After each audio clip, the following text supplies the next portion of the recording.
Alright, ladies and gentlemen, I'm here on the show to talk about some NBA. I know it's kind of a slow day, but I'm sure we'll still have a few things from Woj. One thing from Woj I want to talk about, and some stuff from NBA Central, but let's get right into it.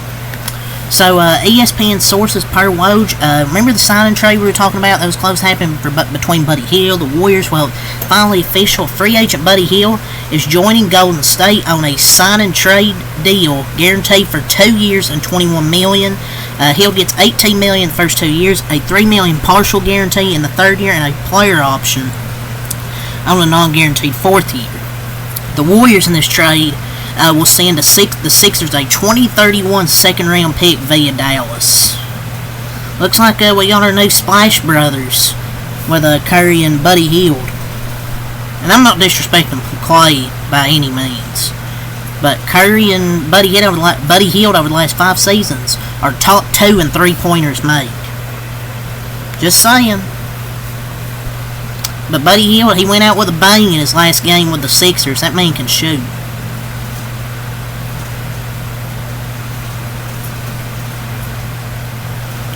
But yeah, I like the move. Because I think a second round pick, 2031, it's whatever.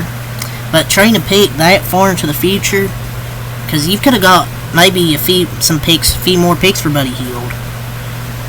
But honestly, I like the move. Sign and trade has to be 3 years, but a small guarantee in the third year gives Golden State real flexibility on the deal for Hield, so it gives them some flexibility.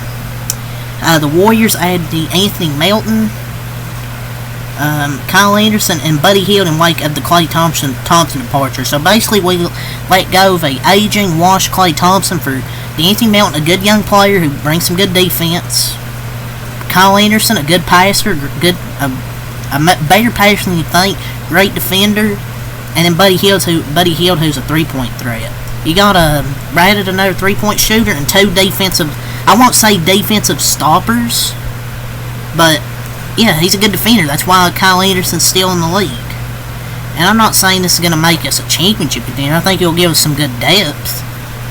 And all we need to add now is a second scorer besides Curry, and I think we'll be set.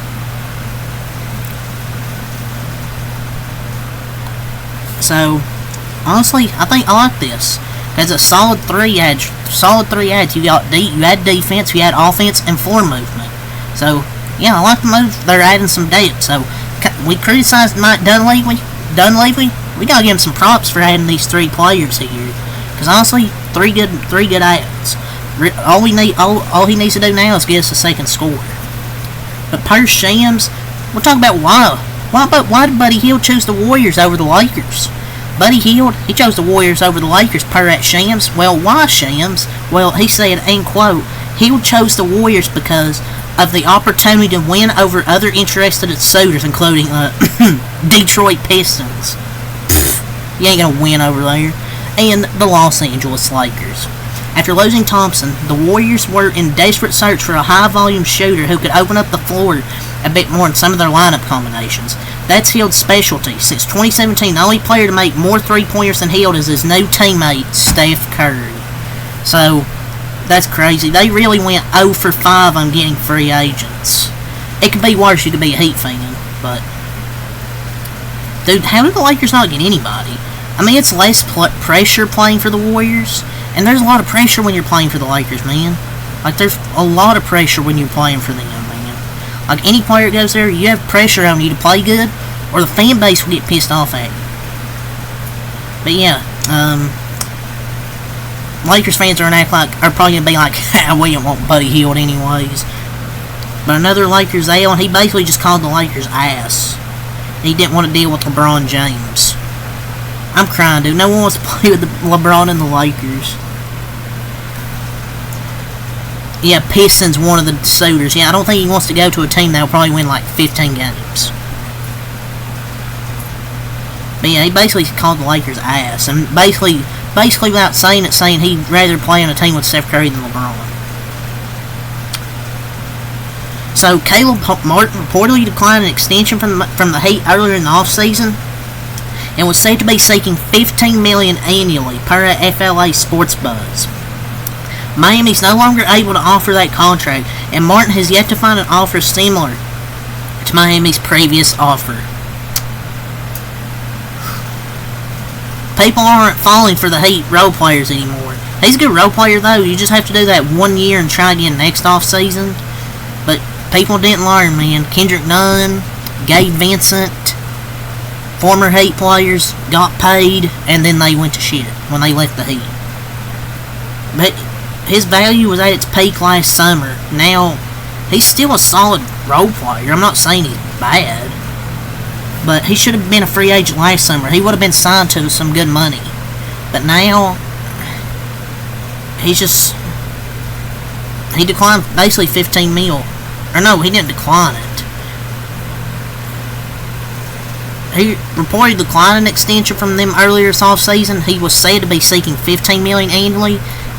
Maybe they offered less than that. He wants $15 million, but they're probably like, nah, you don't deserve that much. So the Miami Heat, they've been active in trade discussions. Oh, that's all we hear is they're active and they don't get nothing. And want to keep their flexibility open to potentially add a high-level player per FLA Sports Buzz. End quote. According to 3 people who have had contact with the Heat, Miami wants to maintain flexibility with that space in case an opportunity to add a high-level player becomes available. There have been Heat trade discussions with teams, including one with substantial cap space, though further details are unclear. One of the sources said Miami also wants to see what good players become available in the trade market in the days and weeks ahead. End quote. Yeah, Pat Riley's probably going back to sleep. He's probably going to be like,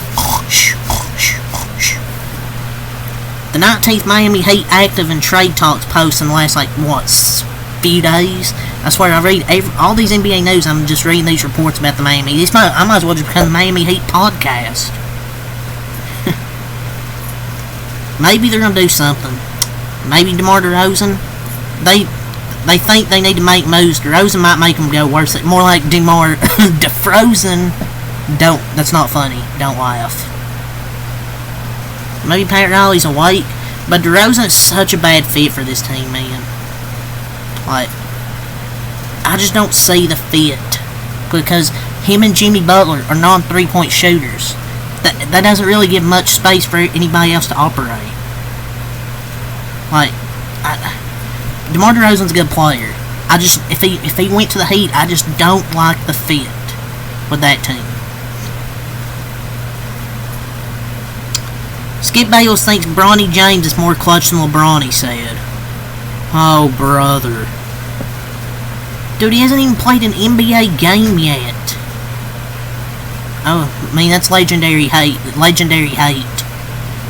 People around the league believe that Caleb Martin for DeMar DeRozan double sign and trade is something to monitor.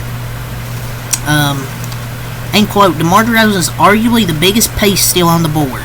There's definitely been some talk of potential double sign and trade of him to Miami and Caleb Martin back to Chicago. I have not gotten that confirmed as a serious thing that's being discussed, but people in the league have definitely talked about via an article from Hoops Hype. Oh boy. Dude, that would be a freaking... If this gets done, then it could happen, but I don't know if it'll get done.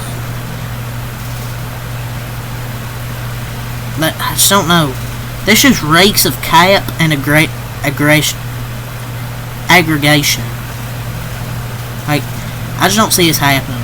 But it could be good value both ways, but I don't know. I just don't know if I see this deal happening. So Brandon Ingram's name has been heating up in trade talks recently, and it looks like his days in New Orleans are coming to an end prior to the Starlight. So we might want to look out the next few days, maybe on a Brandon Ingram trade.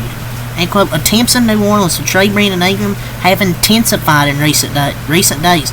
League sources say. Sources tell the Steinway on Ingram's side, with the reality that the contract extension terms his camp had hoped for are not forthcoming from the Pelicans. There has likewise been an exploration of trade options. This would have been interesting a few days ago. There's not really many landing spots left for him.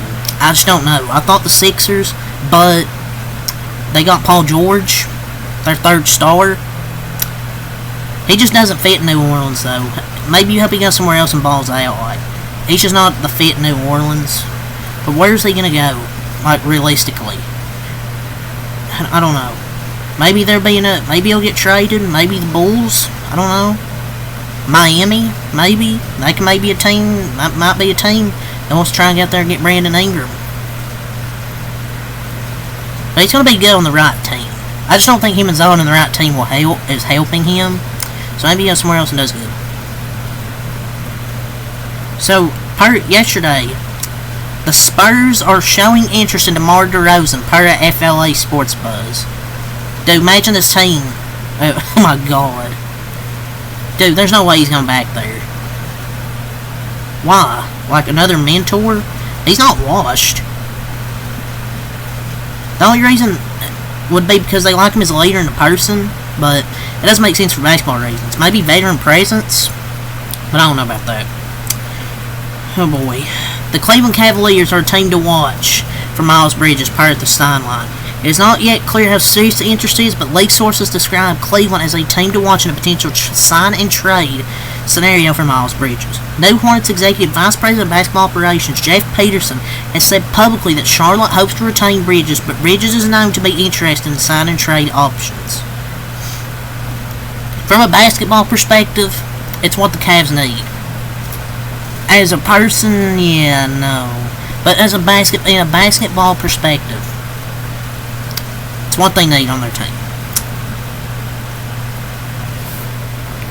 I mean, didn't he beat his girl or something? I mean, yeah, maybe he's learned, maybe he's a better person now, but I don't know. He does deserve to be on a playoff team. Don't reward this man with a playoff team, man. But yeah, that's really all I got for the NBA news. Really all to talk about for this video. So, yeah, until next time, act a lot. Peace.